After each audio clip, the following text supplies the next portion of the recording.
Agora eu preciso fazer uma provocação para você. Vamos lá. Eu recebi aqui um convidado essa semana mesmo, que foi o Marcelo Brigadeiro, e ele me informou que o senhor usa bots no Twitter para criar um falso apoio às pautas do Bolsonaro.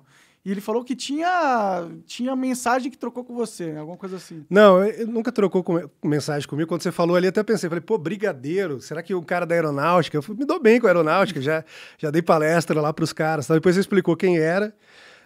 Cara, assim, o que aconteceu, e aconteceu com algumas figuras, tá? A galera vinha lá, ficava me xingando, pô, não sei o quê, porque tinha essa coisa, gabinete do ódio, e os caras ficavam lá atacando. Aí uma vez eu fui lá e fiz uma piada com esse cara aí. Aí a galera vem embaixo e, sei lá, coloca uma piada que eu gostei, eu fui lá, dei um retweet, aí vem outros e começa, pô, também quero ser retweetado, também quero entrar na brincadeira.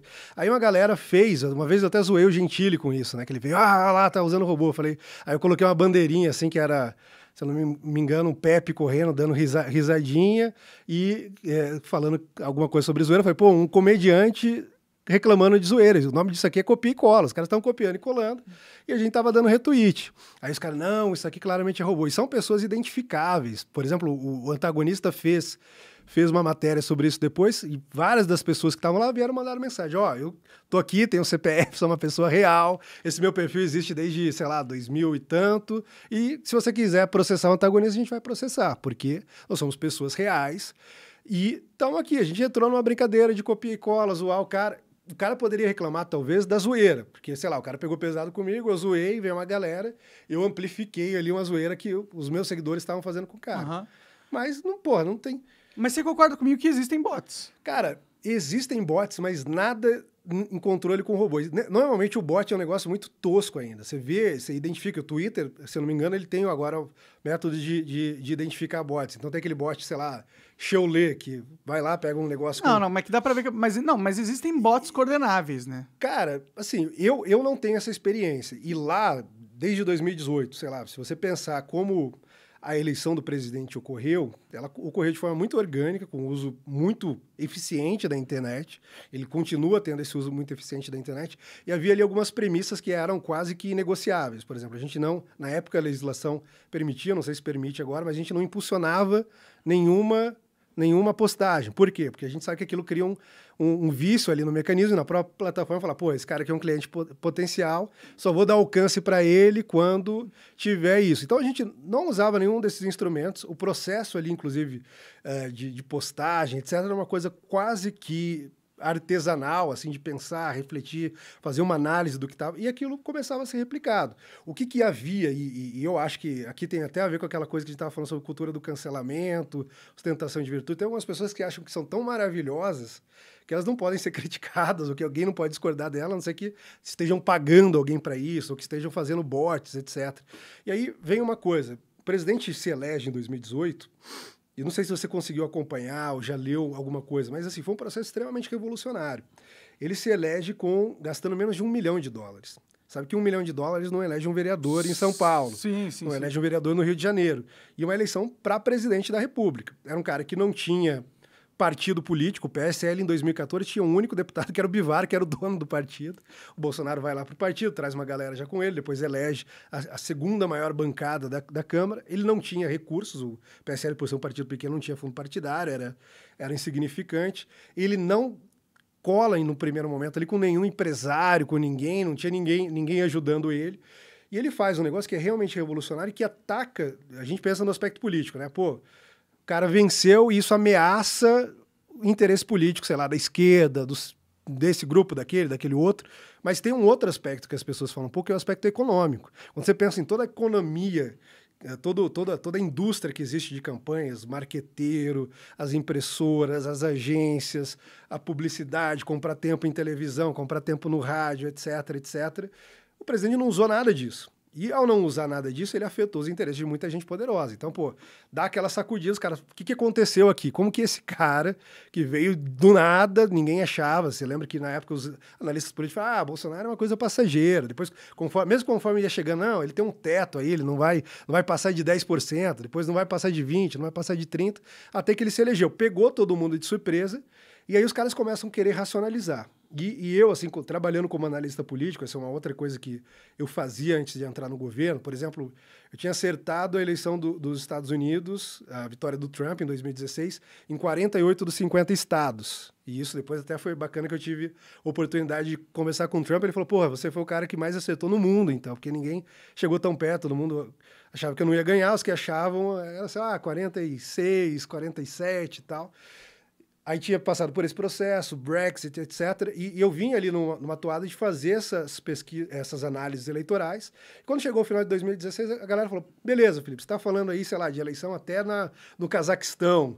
Mas e no Brasil, o que vai rolar? Aí eu fiz um texto que está lá, existe até hoje, 2016, que eu analiso ali vários aspectos da eleição e eu falo, o mais provável, na minha opinião, lendo aqui já como está se desdobrando os cenários, é que a gente tem o seguinte cenário, chega no final, né? O primeiro candidato, muito provavelmente, deve ser o Bolsonaro, deve ter uma vitória, na época ele acho que não tinha 5%, deve ter uma vitória, o segundo candidato vai ser o candidato do PT, seja o Lula, caso o Lula não venha candidato, muito provavelmente ele vai ter uma presença muito forte nas eleições.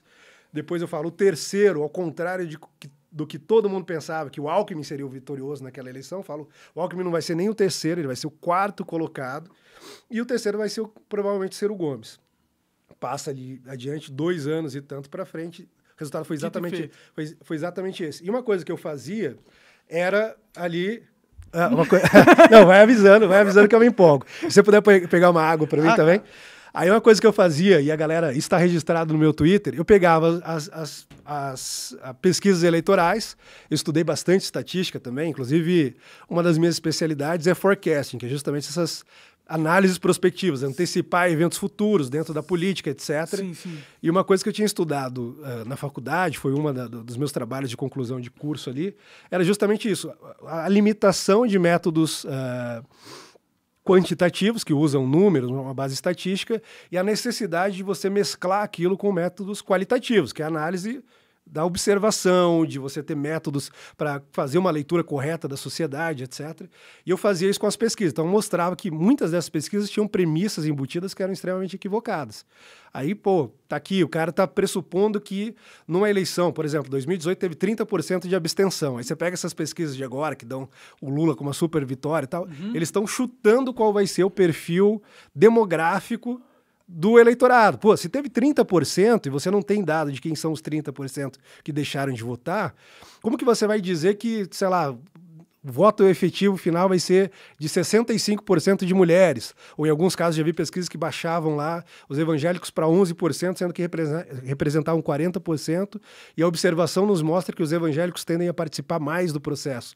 Então, eu ia mostrando isso tudo, e ao longo das eleições ali no Twitter, eu fazia uma coisa que era, pegava cada pesquisa, destrinchava e falava, olha, a estratégia que está sendo utilizada é essa aqui, aos poucos eles vão fazendo ajustes dentro da margem de erro para ir variando, sem uma oscilação tão grande, tão abrupta que chame a atenção, e lá na frente vai acontecer isso. Eu praticamente previ ali quase todos os movimentos das pesquisas na época. O resultado final foi o que eu falei. Primeiro eu escrevi isso num texto no Facebook em 2016, 2017, quase 2 anos antes, né, 1 ano e tanto antes ali, eu fui na Infomoney, dei uma entrevista lá para o pessoal de investimento, etc. E eu falei isso, falei, o resultado vai ser esse. Eu tenho um vídeo lá, de vez em quando eu jogo, né? Porque eu falo, os caras que não acertaram nada, agora que estão querendo tirar onda comigo, eu pelo menos acertei lá, né? E aí falei essa previsão de novo e eu participava lá também num painel com investidores, etc., que de tempos em tempos a gente discutia pesquisas, etc. E quando acabou, o que eu vi foi isso, a galera que não concebia que seria possível uma vitória, que não entendia, etc., agora queria explicar por que ele venceu. Aí começou a racionalização posterior. E culpar os bots. E começou primeiro. Não, foi a facada. Sem a facada não teria vencido. Ajudou, né? Vamos só dizer isso. Ajudou, mas não foi um fator decisivo. Sim, claro. Eu, na época, fiquei até puto, porque daí começou todo mundo, agora a facada vai eleger. Eu falei, eu tô falando 2 anos. Eu falei primeiro. E independentemente de facada, ia ter isso. Pode crer. Aí depois, logo depois, como eu falei, afetou uma série de interesses políticos, uma série de interesses econômicos, a galera, os marqueteiros ficaram revoltados. Bolsonaro não tinha um marqueteiro, não contratou um João Santana, não contratou um Duda Mendonça. Grana aí. Ele economizou uma grana aí, né? Nessa brincadeira. Economizou uma grana e fez uma campanha melhor, mais engraçada, mais divertida, etc. E Tinha ali o Carlos ajudando ele, alguns poucos amigos do Carlos, pessoas que era da convivência e confiança dele, um grupo pequeno, ajudando com a estratégia para redes sociais, postagens, levando as ideias do presidente adiante.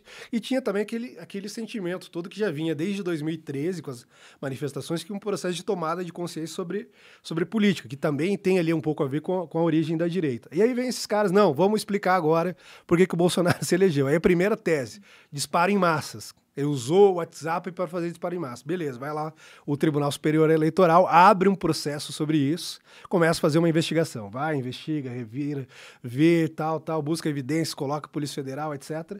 Não encontram nada do lado do Bolsonaro, mas encontram do lado do Haddad. E, assim, na época, inclusive, havia ali, eu acho que uma regulação que permitia disparo em massa. Então, sequer era crime, sequer era errado, se tivesse feito, não teria... Pra mim, eu vejo disparo em massa como panfletagem. É a mesma coisa. Você pegar uma panfletagem moderna. Só que a gente não usou isso. E a gente era, inclusive, contrário, porque a gente, como defendia uma filosofia ali de uso da internet, que era apostando mais no que era orgânico, construindo sempre em cima disso, a gente, não, isso aí não serve. Acho que nem teve, eu pelo menos não vi assim, nenhuma oferta desse tipo de serviço, mas se teve, certamente foi negado. E aí descobre do Haddad. O que os caras fazem? Eles não encerram o processo. Isso posso falar tranquilamente. Eles mantêm o processo ali, e aí, volta e meia, eles usavam com o presidente. Tem aquele processo lá, porque daí era um processo de cassação da chapa, né? Era tanto o Bolsonaro quanto o Mourão cairiam caso tivesse comprovado alguma coisa e, sei lá, teve algum problema na eleição. Volta e meia, eles usavam aquilo ali meio que para achacar o presidente. Tem esse processo aqui no TSE, que se você não fizer isso, a gente vai lá e vai colocar e vai acabar com a chapa. Então, esse foi o primeiro.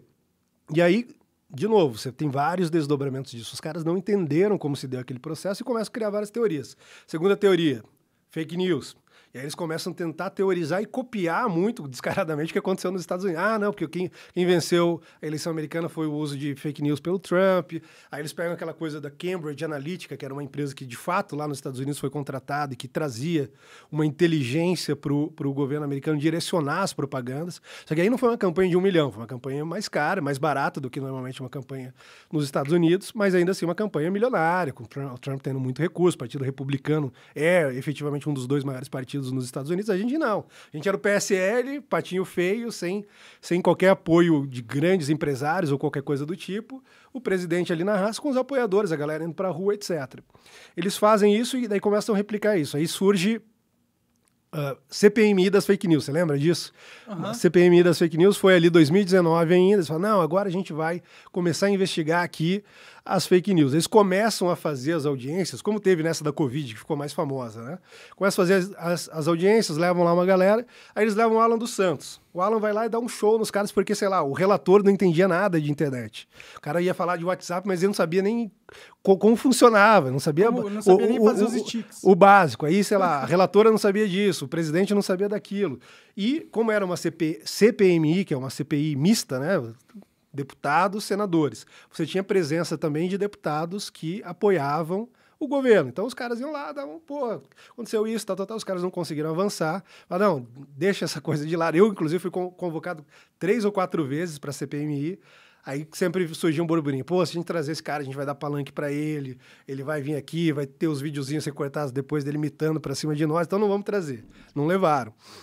Eles usaram esse instrumento e começaram ali, não descobriram nada, levaram, sei lá, o general Santos Cruz, que era dentro do governo, não, entrevista do general Santos Cruz, o depoimento vai ser bombástico, ele vai revelar como funcionava. O Santos Cruz, no começo, inclusive, ele era ministro da Segov. A Segov é onde ficava a Secretaria de Comunicação. Então, ele supervisionava ali todo o processo e o pessoal fala, não, é a Secom que tem isso aí. Foram lá, viram que não tinha nada. Aí, de novo, eles levam um cara que até tem um nome muito engraçado que chamava Hans River do Rio. River em inglês e do Rio, né? E Hans era um cara com Black Power, assim, um cara de uma agência. Aí ele vai lá e começa a apontar. Ele aponta na cara do Rui Falcão, que é o presidente do PT. Ele fala, olha, vocês estão me perguntando aqui se a galera da campanha do Bolsonaro me pediu alguma coisa. Tem que ser sincero, tô fazendo um juramento de falar a verdade, posso ser preso. Se eu mentir aqui, quem pediu foi você, seu partido. Caralho. Aí encerrou de vez a CPMI. Tá dando merda. Das fake news, cara. Não, deixa isso pra lá, a gente não vai no confronto direto, dando palanque pra essa galera. Não encontraram nada. Não encontrando nada, o que acontece? se não me engano, a Joyce, o Frota e mais algumas pessoas reúnem ali algum material que eles pretendiam usar na CPMI, e aí eles criavam lá uns esquemas muito malucos, tipo, tem aqui o gabinete do ódio, que é comandado por essa galera aqui, aí o Felipe Martins é estrategista, os outros distribuem, etc, que era, assim, começou esse papo lá atrás. Por que eles colocavam você como estrategista? Cara, eu acho que assim, porque eu era analista político, eu era o cara que fazia as análises de coisas, e eu era dos poucos assessores do presidente, até às vezes a galera fala, pô, culpa do Felipe Martins, assessor do presidente, tal. O presidente tem vários assessores. Eu sou assessor de assuntos internacionais, inclusive. Não trato, tem muito a ver com não trato tanto marketing. de questões domésticas. Mas, sim, tem uma certa transversalidade até pelo presidente. O presidente não é um cara tão formal. Então, ele pergunta, pede tudo para todo mundo, etc. Só que eu era o cara que publicava mais. Eu já tinha uma presença, digamos, na internet. Eu escrevia. Eu acho que quando eu entrei no governo, eu tinha ali pelo menos uns 250 mil seguidores no Twitter, então a galera sabia quem eu era, dava entrevista, ia para jornal, ia para Globo, etc. Então era, digamos assim, a face identificável do negócio, e eu ficava teorizando também sobre briga com o establishment, como que a gente ia romper, como que a gente levava adiante o nosso projeto, e os caras identificavam aquilo ali. Mas variava, outras vezes falavam, não, o Carlos é o estrategista, ou então... Quando me colocavam como estrategista, falava, o Carlos é o chefão da coisa toda, aí tem o Felipe estrategista, ou tem outros caras lá que são estrategistas junto com ele. Só que era assim, tinha 20 construções diferentes, 20 organogramas diferentes, e nenhum deles fazia o menor sentido. Isso tudo começou com uma reportagem do Estadão, por um jornalista chamado José Fux, que era até desse meio liberal, meio conservador e tal. Aí ele faz uma lista no começo que ele fala, quem são os influenciadores bolsonaristas que empreendem os ataques na internet? A primeira lista tinha o Danilo Gentili, tinha o Nando Moura, não sei quem, o Brigadeiro, mas talvez... Pode ser que tivesse lá, porque eu realmente não me recordo dele, mas tinha essa galera toda que apoiava o governo e estava nessa lista. E os caras começaram a fazer isso, só que começou a ter consequência. Então, começou a ser... Esses caras que estavam na lista começaram a ser perseguidos, começaram a ser alvo de busca e apreensão, começaram a ser alvo de ataques por parte de parlamentares que pediam quebra de sigilo dos caras, pediam para fazer alguma coisa contra os caras. E o que me chamava mais atenção era o seguinte, a partir do momento que o cara falava assim, não apoio mais o Bolsonaro, ou criticava o Bolsonaro, ele era tirado da lista. Ou seja, não era mais uma pessoa de interesse. Por que não levava aquele cara que eles falaram que estavam lá antes e que era parte desse processo todo e falaram, não, então vamos fazer uma relação premiada aqui. O que você sabe sobre isso? Faz sentido. Nunca fizeram isso. E quando levaram os caras, por exemplo, levaram a Joyce, ela foi lá, não só não provou nada, como provaram, saíram áudios dela, né? Em que ela fazia isso. Ela, em áudio, assim, cria aí algumas contas, a gente pega um gerador de CPF, cria algumas contas aqui, só que no caso não era bot, né? Eram os assessores administrando, 10 contas e postando, tal. Encontraram dela. Então, assim, ela tentando acusar os caras e não encontraram nada. E eu acho que isso é importante, Monark. Eles acusam porque eles sabem como que eles fazem, né? Eu acho isso importante porque, mesmo assim, eu vi aqui algumas vezes no Flow, a galera do MBL, uns outros caras, Nando Moura, essa galera que vem aqui, e eles falam isso e você, às vezes, fica vendido. Talvez eu acho que tenha realmente robô e tal. Porque, o fato, na minha cabeça, é que existem robôs no Twitter. Tanto que a compra do Twitter pelo Elon Musk meio que tá minguada, tá em suspensa, justamente porque ele quer que eles provem qual a quantidade de contas que são verdadeiras e quais são bots. Né? Exato, existem bots, mas normalmente as funções toda conta grande tem bot, porque o cara fica lá replicando, tentando copiar dados da galera, mas é que pra mim etc. não parece fora da realidade que, pra mim eu tenho certeza que existem empresas hoje, não necessariamente no Brasil, mas existem empresas hoje que se você quiser comprar bots pra eles darem like numa publicação ou comentarem alguma coisa, eu sei que isso é possível. Não, isso sim. A gente já viu artistas, por exemplo, que tem. Acho que tem algumas ferramentas. Eu lembro quando eu ia na CPMI das fake news, por exemplo, eu falei, vou deitar e rolar com essa galera. Eu peguei o perfil de alguns membros da CPMI e joguei nesses aplicativos que fazem essa auditoria, né? Para ver quantos são fakes, quantos não são.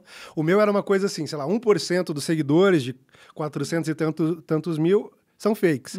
Eu pegava o presidente da CPMI, era 35% são fake, porque a probabilidade era um cara que não tinha ali contato com a galera, não era um cara popular nem nada. Dá pra você comprar bot pro Instagram, pra dar like nas suas fotos do Instagram. Só que o meu 1% que era considerado fake, ali era conta inativa também. Não foi eu que comprei isso, eu posso garantir.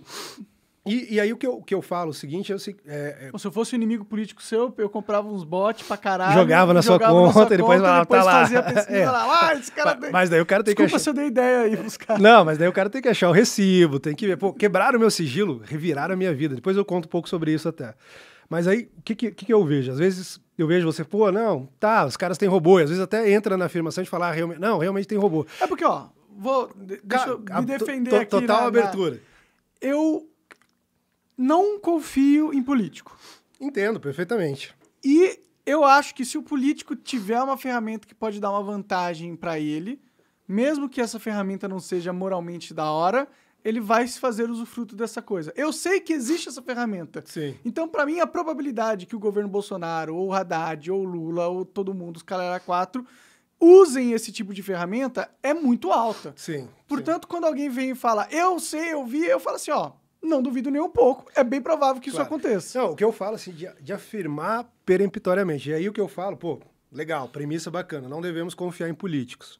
A gente pode confiar pelo menos, não exatamente confiar, mas vamos ver o que os inimigos dos políticos estão fazendo.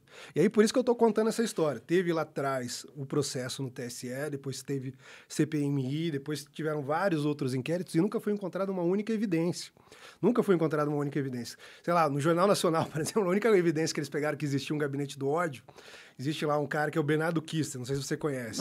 É um youtuber e tal. Aí uma vez ele foi no Planalto, eu não tava, ele falou... Aí ele mandou uma foto da minha sala. Eu falei, pô, quem te levou na minha sala? Ele falou, foi o Técio, que é um outro assessor do presidente. Eu, o fundador original, um dos fundadores originais do gabinete do ódio.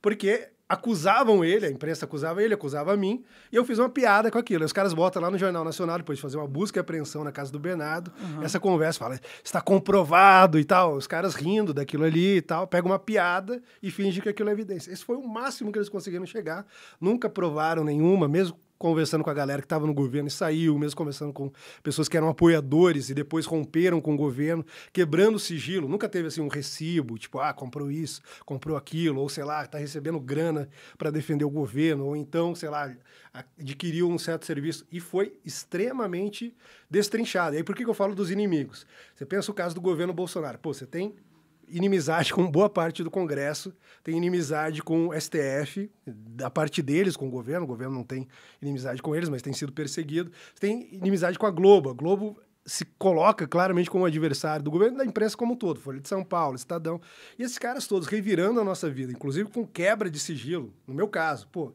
a quebra de sigilo que fizeram comigo foi maior do que a que fizeram ou tentaram fazer em qualquer outro lugar que já tenha. Saiu uma reportagem na Cruzoé, por exemplo, que não é apoiadora do governo, falou a abrangência da quebra de sigilo de Felipe Martins, na época foi a CPI da Covid, é sem precedentes. Aí os caras pediam, assim, geolocalização em 2, 3 anos, mesmo antes de ter pandemia, pediam fotos e metadados das fotos, pediam todos os serviços de nuvem, pediam todas as minhas redes sociais, conversas do WhatsApp, etc. Os caras reviraram tudo isso, reviraram as minhas finanças e tal, não encontraram absolutamente nada. O que eles mantêm? Sempre a narrativa. E aí, qual que é o problema? Por que eu trouxe isso aqui que eu acho um problema, às vezes, quando você recebe e fala assim, pô, não, deve ter, eu acho que tem, tal. Porque esse tem sido um discurso utilizado para justificar destruir a vida de pessoas. Assim. Eu sofri muito isso na pele, porque, sei lá, desde o início teve essa perseguição, gabinete do ódio, você começa, pô...